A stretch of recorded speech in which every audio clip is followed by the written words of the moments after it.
Halo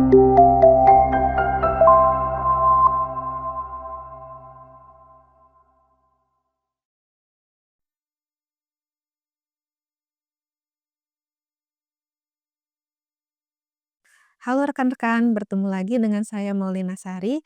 Pada modul pertama ini kita akan membahas mengenai struktur data program C. Pada video ini kita akan membahas terkait yang pertama, kenapa kita harus belajar bahasa C. Lalu yang kedua ada standar library pada bahasa C. Yang ketiga ada struktur bahasa C. Yang keempat ada penggunaan komentar pada bahasa C. Lalu yang kelima ada escape sequence. Dan yang keenam ada program sederhana yaitu untuk output hello world.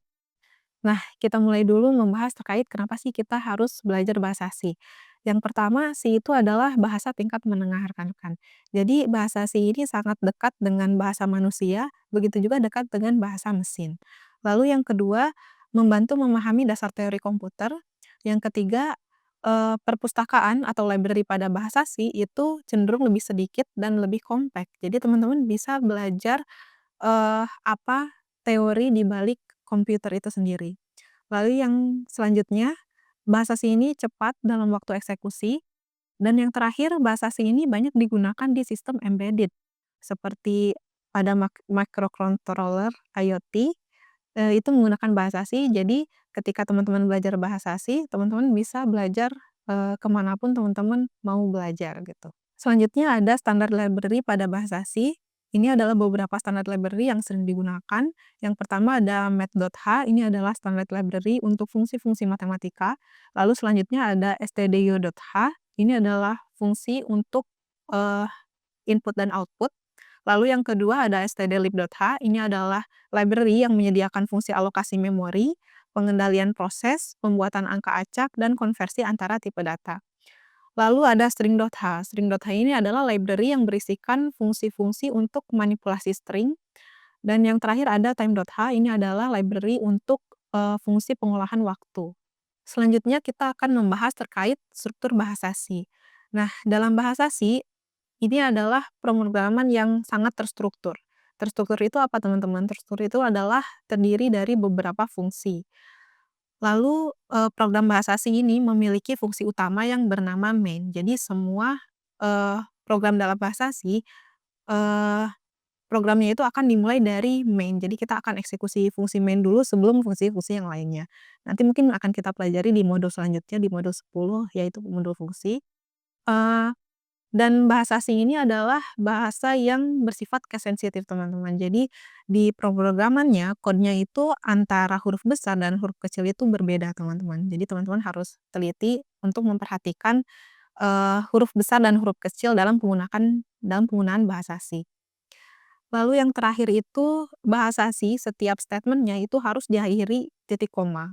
Jadi untuk, pemula biasanya, kesalahan atau error yang dihadapi oleh pemula itu, rekan-rekan lupa menautkan titik koma di akhir, atau hurufnya lupa huruf besar atau huruf kecil yang digunakan.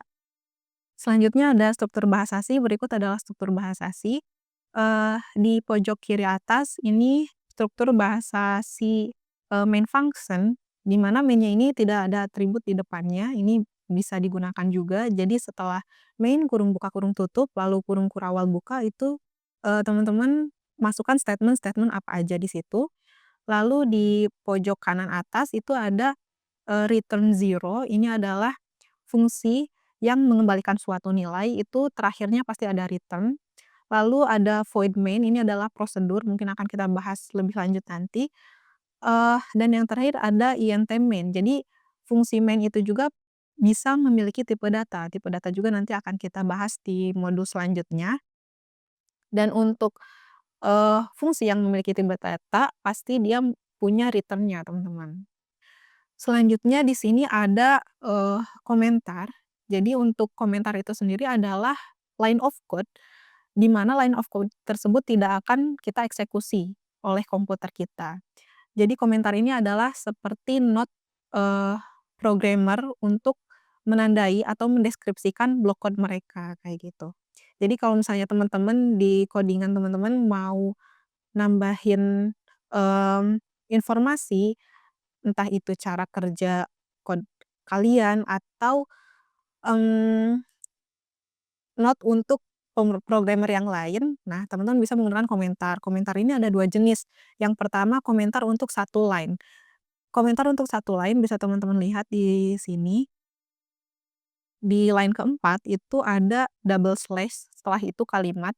Nah, itu adalah, penambahan komentar untuk komentar yang ada di satu line saja itu. Kalau teman-teman komentarnya itu ada lebih dari satu line atau ada beberapa line, itu teman-teman bisa menggunakan slash, setelah itu ditambahkan asterisk di sini. Lalu ditutup dengan asterisk dan slash lagi, kayak gitu, di, line terakhirnya, kayak gitu. Itu untuk komentar. Selanjutnya di sini ada escape sequence. Jadi ini ada beberapa escape sequence yang sering digunakan, paling sering digunakan itu ada backslash n. Backslash n ini untuk, enter nanti di output teman-teman.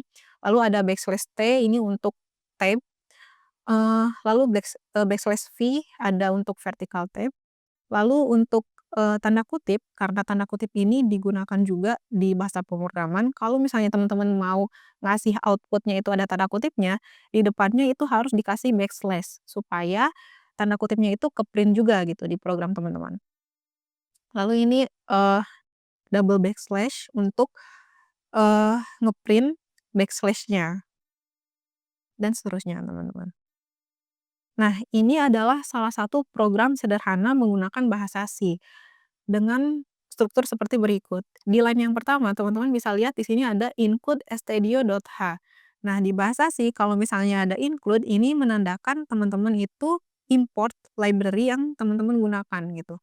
Nah, kenapa harus import library? Karena kita itu akan menggunakan fungsi-fungsi yang ada di dalam library tersebut di program kita. Contohnya di sini library stdio.h. Nah, di dalam stdio.h di situ ada banyak fungsi teman-teman untuk standar input dan output. Contohnya di sini di line keempat ada printf. Teman-teman kalau misalnya mau pakai printf, teman-teman harus, include dulu stdio.h-nya, karena printf ada di stdio.h, kayak gitu. Nah, di line ketiga sampai ke-6 ini adalah fungsi utama teman-teman. Diawali dengan int main, terus ada kurung kurawal buka dan kurung kurawal tutup di 6. Nah, kurung kurawal ini menandakan area dari fungsi utama teman-teman. Nah, di line keempat sama di line kelima itu adalah statement teman-teman gitu. Statement yang akan teman-teman eksekusi. Di line keempat di sini ada printf hello world. Artinya apa? Artinya teman-teman akan mengoutputkan kalimat hello world di program teman-teman. Terus selanjutnya yang kelima ada return 0. Ini artinya fungsi main teman-teman akan mengembalikan nilai 0. Baik rekan-rekan, sekian pembahasan modul pertama mengenai struktur data program C. Semoga bermanfaat. Terima kasih dan sampai jumpa di modul selanjutnya.